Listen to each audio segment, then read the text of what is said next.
Here on the OCU Athletics Update, we're talking to Delaware Resource Group Superstar Athlete of the Week, Meghan Irwin, a senior from Arlington, Texas. She's among the national leaders in hitting percentage and also leads the Stars in blocks this season. And last time out in the home opener against Northwestern, you guys won in 5 sets. Tell us about that match. It was a slow start, but we've been having a refuse to lose mentality in practice, and I think we really brought it to the 4th and 5th sets of that game. You were able to have a lot of your family on hand for that game. Tell us about what it was like playing in front of them. Well, my mom has been coming to every game, especially now that I'm a senior, so she's made her schedule to that. And then my sister is a recent grad of OCU Law, so she only lives 5 minutes away, so it's nice. Got a new coach this year, Steele. What's it been like playing for him? Different. He is a volleyball robot. He loves volleyball, and we come into the gym, and it's his sanctuary, and it's nice. We get after it every day. You've listed a couple of your favorite professors as Stan Campiano and also Jason Miller. What do you like about them? Dr. Stan Campiano is really smart. You can ask him an obscure question, and he'll know a really detailed answer to it. And when he teaches his class, he really puts forward what you need to know, and that was really nice for me. And then Dr. Miller, I can't tell you how many times I've changed my schedule in one semester. I think I changed it 4 times. And he is just a really good professor. He teaches to all kinds of learning habits, so it's nice. And what's your major here at OCU? Kinesiology. And your future plans include? Once I graduate from here in May, I'm going to move back home to Arlington and attend UT Arlington for the BSNRN program. All right, we're talking to Delaware Resource Group Superstar Athlete of the Week, Meghan Irwin. You can follow the volleyball team on OCUsports.com.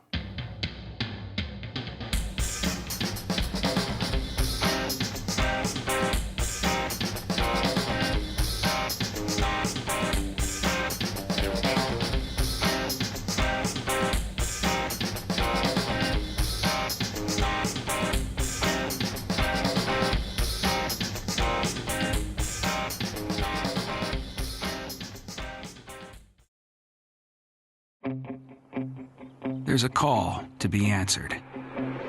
The spirit of competition is still alive inside. The desire still drives. The phrase student athlete has a great ring to it. Lasting friendships are ready to be made. You just want to keep playing. Game on. Learn more at naia.org. Here on the OCU Athletics Update, we're talking to volleyball coach Steele. The Stars have started out 8-2 overall and 1-0 in Sooner Athletic Conference play. And Coach, what were the goals coming into this season? This is your first season as a head coach. We set goals in preseason workouts, mainly conference goals. We wanted to put ourselves at a good enough seed going into the conference tournament to have a chance in November to knock off one of the big 2 in our conference, being Wayland or OBU right now. Both highly nationally ranked, traditionally good programs. So really our goal was to give ourselves a chance in November to do something great. Have there been any surprises so far this year?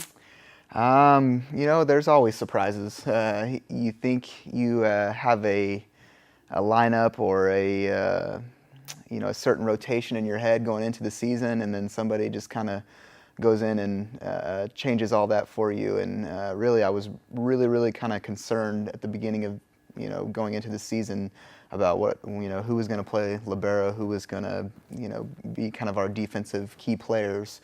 And that's been honestly the least of my worries at this point, with Kelly Shields really stepping up. So, talk about your first game, your first conference game that was Monday. Tell us how that match went. I just learned this last night, but my seniors, that was their first win in that gym last night.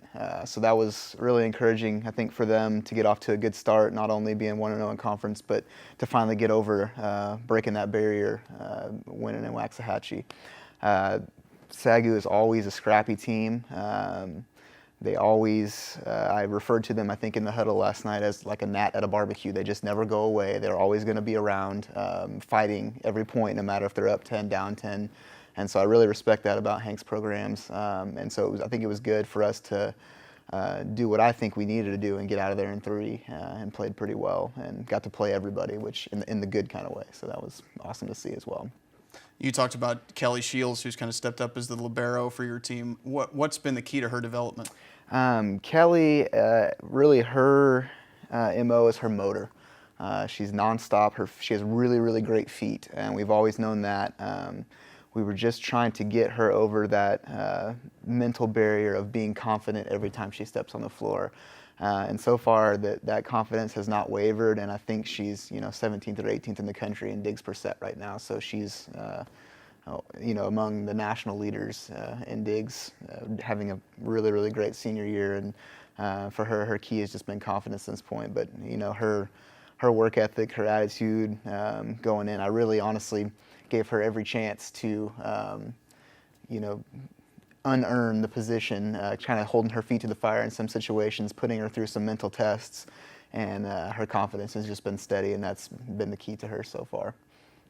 One player who's new to OCU, but certainly not new to you, is Taylor Chase. Your wife coached her in high school, and you coached her on the club level and in college. Talk about her performance so far. Taylor is one of those volleyball players that just has an extremely high volleyball IQ. She may not be the best athlete in the world, but she is a good athlete. But her brain is what makes her extremely efficient for us in running a 5-1 system offensively. Again, she's had her moments where we've struggled with some location at times, but she's always going to fight and compete. Again, I think she's top 20 in assists per set in the nation right now, and that's when we've run a 6-2 some of the time. So that's extremely impressive to see.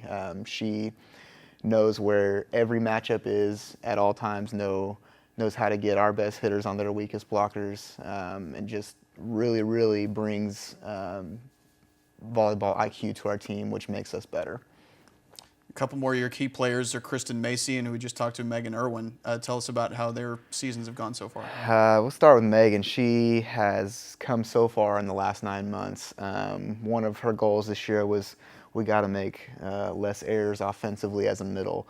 And I think as of today, she might be 11th in the country in hitting percentage. So I think she's corrected that problem. She's become a little bit better in reading setters, so her blocking numbers have been up to what the last 3 years have shown, and she's on pace to be one of those first-team all-conferencers at this point, and just really been. I call her the closer because I know late in games if we need a point, we're Meghan's an option if we can get the ball to the middle. Kristen, came out last year, was freshman of the year for the Sooner Athletic Conference. So knowing that there was talent there, but how do we progress that talent? And that's what we really worked on through the spring and at this point. And we're continuing to bring her, her attacking errors down so her percentage can come up. I mean, she's always going to be in that 3 to 4 kills per set range, which is perfect for her, which is, awesome nationally as far as numbers go. Continuing to bring those errors down as she does that and continues to get healthier. Been battling a few, bumps and bruises to this point. She's only going to get better for us, and one of those, again, players that we can count on late in sets to go ahead and put the ball away for us. What can fans expect coming up for the rest of the season? I think they can expect an exciting brand of volleyball. I think it's not a lot of teams in the Midwest run the style of offense that we run. We try to keep things a little faster, which hopefully confuses blocks, and then that way we can get swings and put balls away. So I think so far that with an 8-2 start, I think if you told me that in the spring, I'd be extremely pleased with that. Now I'm thinking, we probably should be 9-1, but that's just the coach in me.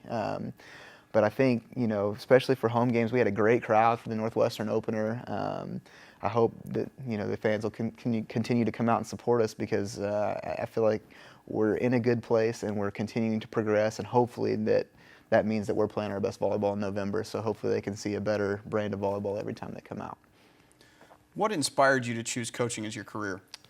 Growing up with a dad that's an AD, I've been around a lot of coaches, and once I found the sport of volleyball and really, really got hooked on it, I really found it late in life. I was 17 or 18 years old when I started playing competitively anyways. And I knew I wanted to be involved in the sport somehow.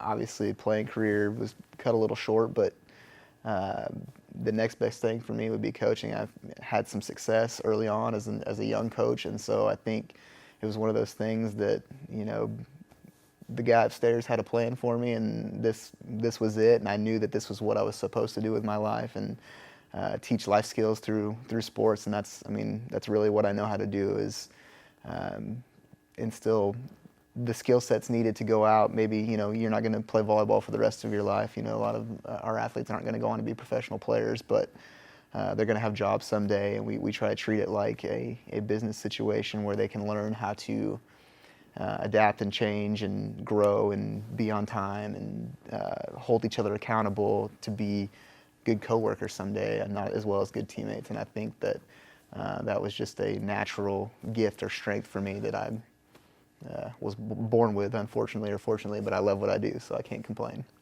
All right, talking to OCU volleyball coach Kyle Steele. The Stars are 8-2 on the season. You can follow their progress on OCUsports.com.